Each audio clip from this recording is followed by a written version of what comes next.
On 11:16 SEN, Melbourne's home of footy.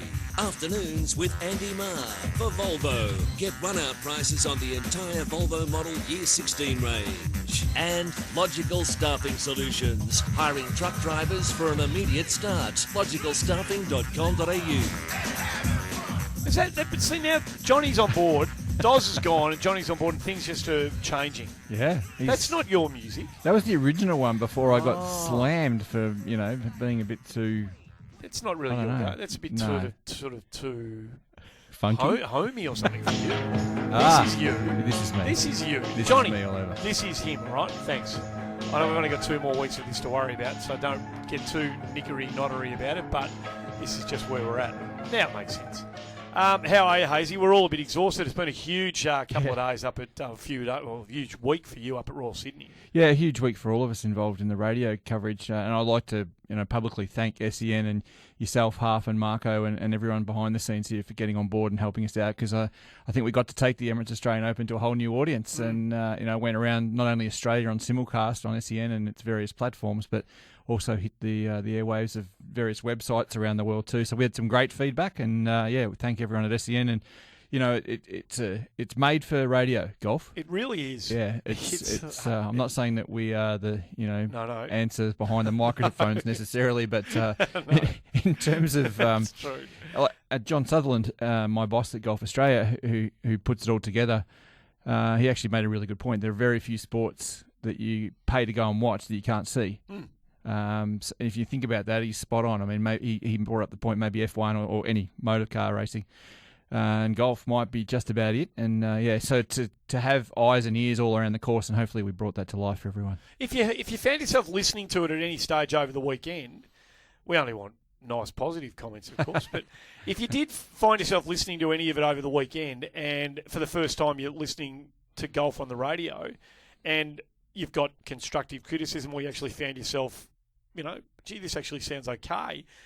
Feel free to share your thoughts with us, 9429 1116. But before we do any of that, look, a great winner yet again. I mean, a genuinely great winner. I mean, when you look back, when we look back at the Stonehaven Cup trophy, you'd love now to pick up the trophy and see Jack Nicklaus, Gary Player, Arnold Palmer, Cal Nagel. It's awesome. It's absolutely, you just think of all the legends who have had this trophy in their hands and why this tournament's great on a global scale.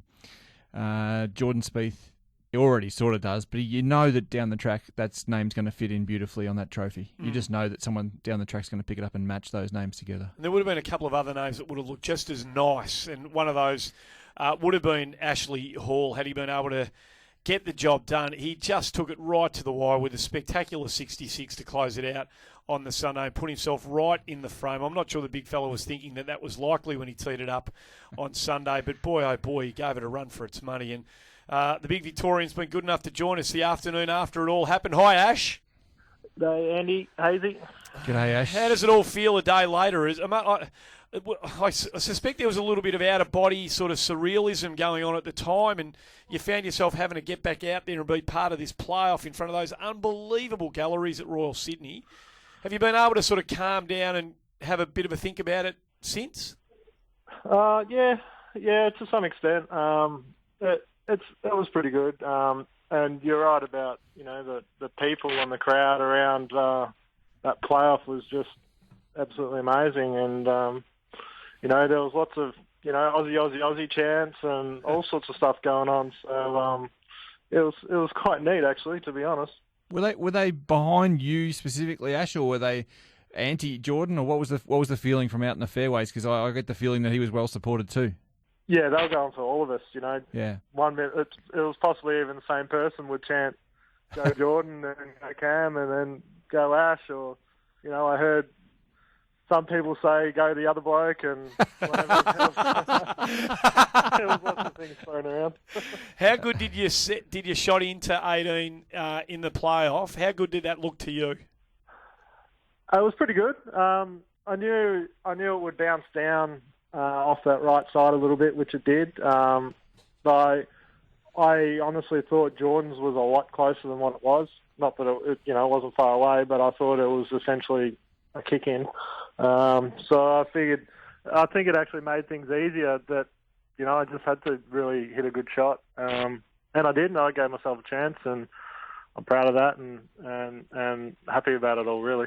I may have compared your putter to the absolute minimum scientifically possible temperature at one stage, Ash, on radio up there. I hope you don't mind. Yes, you did. I put it to you that you would have won the Australian Open by 6 shots if you'd had more love from the putter in the early rounds. How do you think of that? What do you think about that? Yeah, I wouldn't disagree with that. I'm sure lots of other people would have had best shots out there too, but I certainly had my absolute best in ball striking basically all week and short games. So certainly if I had a few more drop, but it warmed up a little bit on Sunday. I hold a couple. I hold that good one on 18 in regulation, and I suppose, like I said, that playing with Bads on Saturday might have spurred the putter into life, maybe. Yeah, maybe. You've done a lot of things in golf that not everyone knows about, but you've been in some pretty high places. You've been in playoffs on the Web.com tour, and you've been in several key late groups in bigger tournaments. Is that the biggest thrill you've had in your professional life, to have that sort of massive Royal Sydney gallery and crowd and grandstand behind you? Yep. Yeah, absolutely. The playoffs in the US were good. Very good at the time. The first one, I didn't really know what I was doing, and that was kind of funny that, the Monday, the next day. But yeah, and, the following week was pretty good, but that happened really quick. And, I didn't do well in those playoffs either. I hit the ball in the water, first shot of both those playoffs. So this time I did much better, and there was much more support, and there's not many better places than Royal Sydney, the 18th hole at Royal Sydney with a big crowd around it. It's very tight and loud, and it's a really good spot. How much does it make you want more of it, Ash? Oh, that's all you want as for me and any other golfer. That's when we walked up on the 18th green in the playoff, Adam, my caddy, was just like, "How good is this? This is exactly what we do this for, even as a caddy, from his point." So that's all we play for. It's the whole reason why we play, and it's the most addictive rush there is, in my opinion. So, yeah. Do you recall talking to me with the radio interview before the playoff, Ash? Yeah. I say that because you were talking very fluently, just like you are now and you always do, but you were actually shaking. This was a clear, full 3/4 of an hour before you may one day possibly get to play in a playoff. At that stage, Cam was in front at 13 under and Jeff was out in front bowling along beautifully. Like, it wasn't going to be a playoff. But you, after a 66, before even all the drama unfolded, you were shaking like a leaf in the summer breeze. Do you remember that? Yeah. I was over the putt in the playoffs as well. Wow. But I think that might have been just because it was I just finished the round and was quite pumped about holding the putt on the last and giving myself a chance, because at the start of the day I didn't think I was a chance.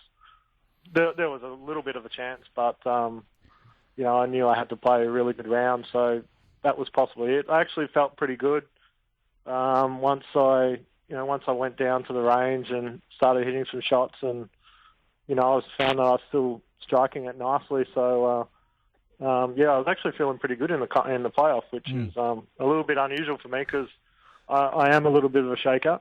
That's what I do. I get it sort of a lot of the time on the first tee on the first day. It's just something that I do, and I wouldn't say I'm used to it, but it does happen most weeks. So makes me realise that I care what I'm doing, and that's what I want to be doing too. So I'm essentially learning to embrace it, I suppose.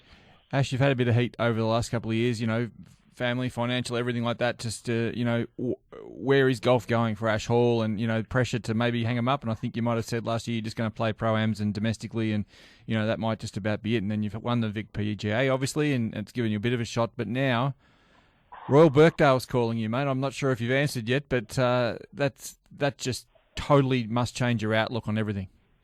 Yeah, it's one of the biggest tournaments in the world, and it's great that I've played one too, so I know what to expect, and I know how big it is, and it's funny, it puts the Australian Open to shame in a lot of respects in the size, but it's something great to look forward to. But I think a couple of weeks ago when I got back from Europe, from Spain, just before the New South Wales Open, I was kind of essentially decided and happy that I gave Europe a go, but I didn't make it, so I'm essentially half happy with what's going on next year, and that we'll just play here and play Pro-Ams and possibly still even get a job to fill in some time. Just got to kind of work out what that is. Well, let's hope. You're too good a player. You're too good a golfer for that to happen. And Marco was talking about this yesterday. Every now and again there's finishes and tournaments that you can win that just get you a nice check and nothing else. But hopefully somewhere along the line you can win one of these things that gets you some sort of status where you need to play to bring the very best out of you on a weekly basis. We need more Australians over in Europe, Ash. So hopefully you get the. This has lit that kind of bushel underneath you and you decide to have another crack at it because you're just too good a player, mate, not to let that talent come out and put it up to sort of good use against the best players on a big tour somewhere on a regular basis. Yeah, I agree. I still feel like I can play. I still feel like I can play on US tour and European tour, and I haven't given up on that. It's just I know now this next 12 months, 10 months or so that I don't have that opportunity. So my order of merit position will get me to final stage of any key school in the world probably in a couple of weeks. So that's nice, thinking 12 months ahead. But Marco talks about it all the time. It'd be great if, essentially, if not most, if not all of our events could be European co-sanctioned or something like that. I'm very much in favour of that because then my story or anybody that has a good week, it might happen in a couple of weeks at the PGA on the Gold Coast.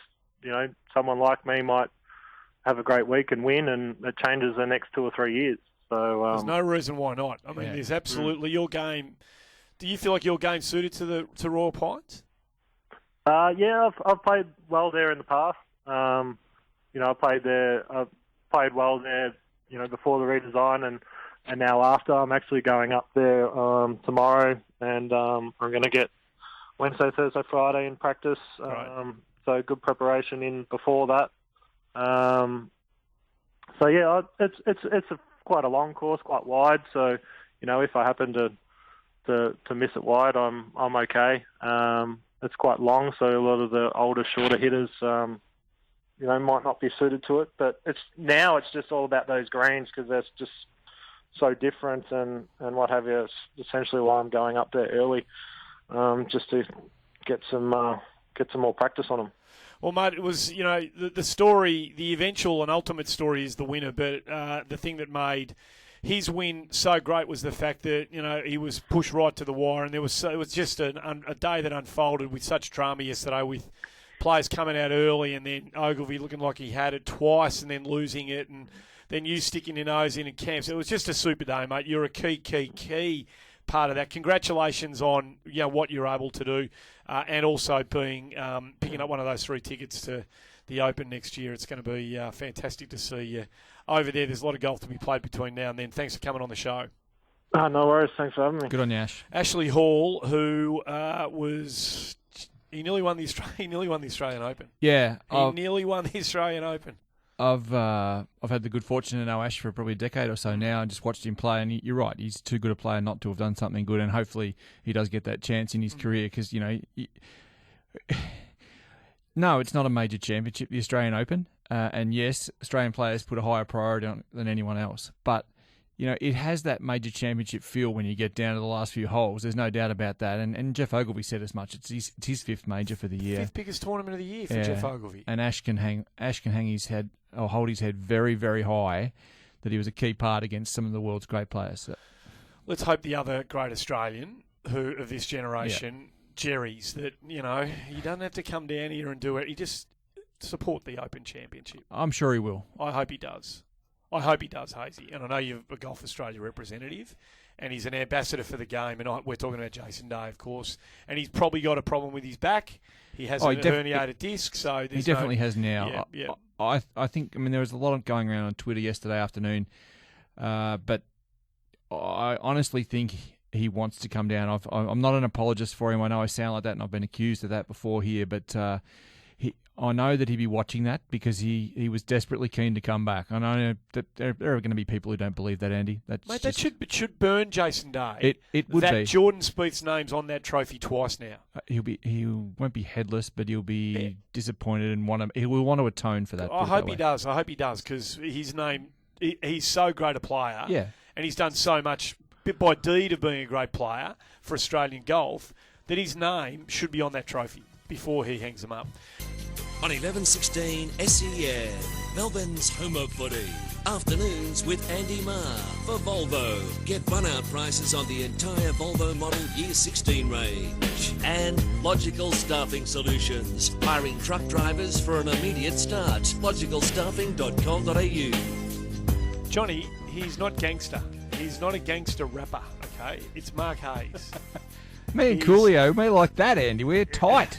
Now, before we get to our callers, did I see somewhere the other day that your beloved, and it's a beautiful, beautiful golf course, the Coolewis Golf Club, did I see somewhere that it got a gong? Well, I feel very justified today because I sit in here and obviously, I help the club out a little bit, but I'm very, very proud to tell you that the Coolewis Golf Club, against every other club in Australia, big, small, country, city, everything else, won the Australian Golf Digest Golf Club of the Year last week. Golf Club of the Year. The Golf Club of the Year. So the whole box of course, member facilities, member interaction, vibe of the place. I think it's largely based on the the improvements made and the vibe of the place for visitors and members alike and the way it's come on.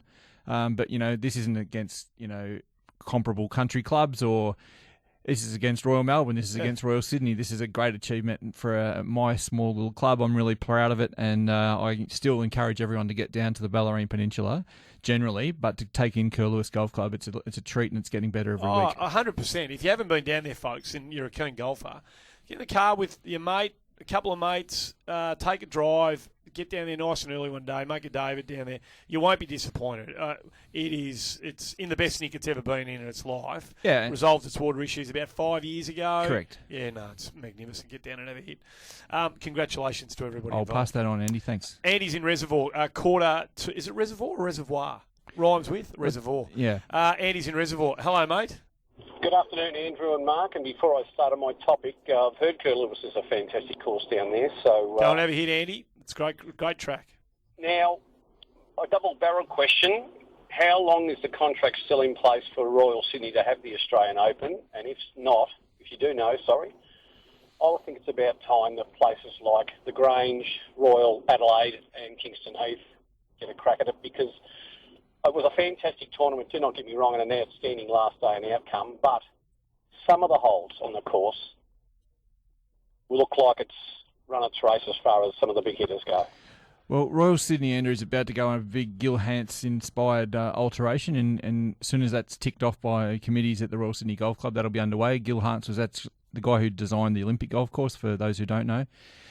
He's going to be taking the Bobcats out onto Royal Sydney pretty soon, so it'll get a new look, and we won't actually be back at Royal Sydney for the foreseeable future. We've got through until 2023. There are contracts in place with New South Wales government through Destination New South Wales to stay in and around Sydney. There are 2 years where that can be altered. They can be taken away from Sydney in that time for various reasons. We announced during the tournament that the Lakes Golf Club would host the 2018 Australian Open, so that would be 2017 next year is the Australian, then the Lakes in 2018, back to the Australian in 2019. There's no set host for 2020, the Australian in 2021. Now, I know there's a lot of people, especially in our listenership right now, that would love to see the Australian Open come back to Melbourne. Let's hope that happens in the future, but for right now, the contracts are signed and in place for Sydney. Can I just say one thing on that? And it pains me to say this. Mm. That the time that we've been doing it together, and prior, when I was working at Channel 10 and doing Australian Opens, the Sydney Golf community has supported the Australian Open up there unbelievably well. Yep, the last couple of years have been just phenomenal They crowds, turn like up, they 3 or turn 4 up. years. And Yep. we actually, let's go back to 2013. I think it really jumped back into the big frame of being a legitimate world-class tournament with crowds that match. And, Sydney should be fully commended. And in fact, go back 2011 when the President's Cup teams were out here. There was massive crowds at the Lakes. I mean, we like to think of Sydney siders as a parochial Victorian, as a bit of theatre goers, but that's Soft. not true. No. They are up and about as far as the big golf tournaments go. Let's whip through these callers, Hazy. We've got a couple. We've still got the 2 rounds of golf to give away to Kerr Lewis. Absolutely. And we'll get to that question off the SMS machine before we wrap it up and head over to the boys on the run home. Tom's in Frankston. Good afternoon, mate. Oh, good day, Andy, Mark. Look, I just wanted to compliment you guys on that radio broadcast. We were out in the garden mucking around with the kids. It inspired 2 of the kids that much. They badgered me to not only to join them up in a club, and we thought that was fantastic to give them a go. We came inside, we turned the tally down, and we had your radio on it, and I thought it was fantastic. The club selection, you got more insight into the game on the radio, and the kids learned a lot about what club to use, which you often don't hear on the tally. And I just wanted to say it was wonderful, and we can't wait to get the kids out on a course and give them a go, and really look forward to seeing it flourish. Well Tom, done, fellas. Good on you, mate. And because you were very nice to us, you can take a mate of yours down to Kerr Lewis for a game of golf. Maybe take the kids down there on the cart and have a bit of they can caddy for you, mate. So thanks for your call, Tom. Pete's in Rye, 11 minutes to 3. Good afternoon, mate. G'day, boys. How are you? Yeah, good. It was a really good insight into the game of golf, from not being able to see the visuals to be able to actually hear. You could hear the ball off the club. You could hear your selection. You could hear a lot of wind at times, which wasn't great. Yes. It was very windy, Peter. It was. But I got to hear, because I'm wearing the headphones, I could hear a lot of the detail of blokes calling into the station saying, come to me. So it added another dimension to it, which was really interesting. I will say, Peter, that as a non-professional broadcaster being involved with these guys, it's absolutely fascinating to me as a sports fan to see them up and about. That they weren't just there doing a job. Marco Half and Andy across from me here just, they were passionate about it. They're up and about. So those sort of things, while they might sound, a bit odd in terms of professional broadcasting, and I put my hand up on that one because I was a shocker. But, these guys are really pumped, and I hope that came across. Pete, you're going to Kerr Lewis as well, mate. Take a mate down there for a game of golf also. Jason's in Ringwood, 10 minutes to 3. Good afternoon to you. Yeah, g'day, fellas. Well done also on the AO radio. That was fantastic. Good on you, Jason. Guys. Thanks, mate. Just one for Hazy. With the World Cup of Golf that's coming up this weekend, which is fantastic for us to be able to go and see those superstars. I'm just a little bit bemused of what Golf Victoria has done with the junior pennant over the weekend coming up, with them playing on the weekend when the kids actually should be watching the Ricky Fowlers, Jimmy Walker, Adam Scotts and that. So I know you're probably a little bit conflicted, Mark, to talk about it because of Golf Australia and stuff, but I just think they should be at the golf watching it and playing every other week. Yeah. We don't get a chance to see them too often. That's the problem, I think. No, well, that's a fair criticism, Jason. Someone from Golf Victoria would be better placed to answer that question than me, but absolutely, I agree with you that the chances that we get to see the cream of world golf are few and far between, which is unfortunate, but it's just the way it is. And we've all discussed the reasons why 1,000 times. It's very much a valid point to think that the kids should be excused from their regular commitments to go and watch this, because they may not see something like this for a little while longer. Although, having said that, the President's Cup coming back in a couple of years, so maybe your point can be taken on board by Golf Victoria to address that before the President's Cup when he does come back, because it is important that we just as the caller earlier on saying in Frankston how his kids got involved in the radio broadcast. Yeah. This is the way. Stephen Pitt, the Golf Australia chief executive, maintains to everyone who listen that the most important element of getting kids involved with grassroots is actually getting the world's elite golfers to inspire them. Yeah. So it's a really good point you make. I take it on board, and I'll pass it on to Golf Victoria for you. To that end, just I know we're going to a break. How good was it on the main practice putting green at Royal Sydney, where Jordan Spieth, Jeff Ogilvy, Aaron Baddeley, they're all there practice putting before their round? There was a tiny little yellow rope, and on the other side of that yellow rope was the My Golf clinic that was going on, which is run by Golf Australia. A whole lot of little rug rats, little ankle biters, little kids out there putting on their own part of the green that have been sectioned off alongside the best players on the planet. Same putting surface, just same green. You can see the glint in their eyes. It was one of the awesome. one of the thousands of kids on that green throughout the week will win something big one day. I guarantee awesome. you. Yeah. Pete's in East Bentley. Good afternoon, mate. Afternoon, fellas. If I was asked once, I was asked half a dozen times on the weekend, what is the format of the World Cup of Golf this weekend? This week at Kingston Heath. I understand there's some foursomes in it. Four-ball foursomes, Pete. No, the other way around. Foursomes, four-ball, foursomes, four-ball. That's what it is, Pete. That's right, isn't it, Hazy? That's spot on, and it brings the guys in uniform together, playing in the one part of the course, as opposed to when Scotty and JD won it last time. They were on opposite sides of the course, didn't see each other for 4 days. So Happy this with is that? Gold. Happy with that, Pete? No. If there's one thing worse than playing foursomes, it's watching it. I think you'll be in the minority view there, Pete. I Sorry. disagree with you. No, I'm with it. At my club, they stay away in their droves when foursomes comes on. Not too many people in the top 50 rankings in the world of your golf club, I wouldn't imagine, Peter. No offence. No, it'll be. I think it's great. It's a team's event. You want to see them playing alongside one another, and you want to see them lifting one another if they need it, Pete. That's the only way you can do it with this sort of format. I'm a big tick. Lou's in St Albans. A couple of minutes to go before we hand it over to the absolute gentlemen who are Daniel Harford and Mark Allen. They are the men that make up the run home. Hello to you, Lewiston. Very well, thanks, guys. How are you? Very well, Lewis. Look, I concur with a bunch of the previous callers. I thought you guys did a great job on the weekend. Thanks, mate. The highlight for me, though, was actually something that I caught a glimpse of on Friday, and that was to see Jared Lyle back on the course doing what he loves in amongst his mates. I thought that was a terrific thing to see. Yeah, and he was right in the mix there for a while. He had probably 65, 66 on the cards, but just came a little unhinged the last couple of holes. But, his best is still good enough. There's no doubt about that, Lou. So great to see him up and about. I'm not sure how many times we're going to see him internationally again, but I think you'll still see him as a fixture around Australian golf, that's for sure. So just wrapping up a few things that happen outside of all of that.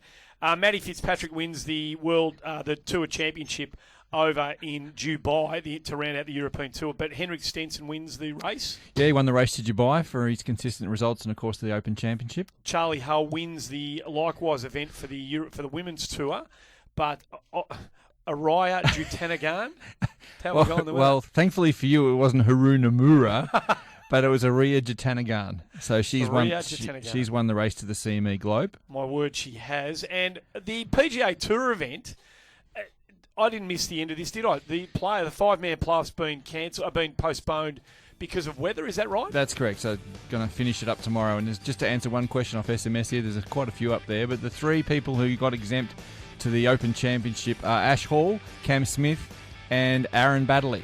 Indeed, they are. Magnificent job by you and everybody at Golf Australia for pulling that together. The Australian Open Golf was a joy to be involved in that. We'll do it all again sometime. Cheers, mate.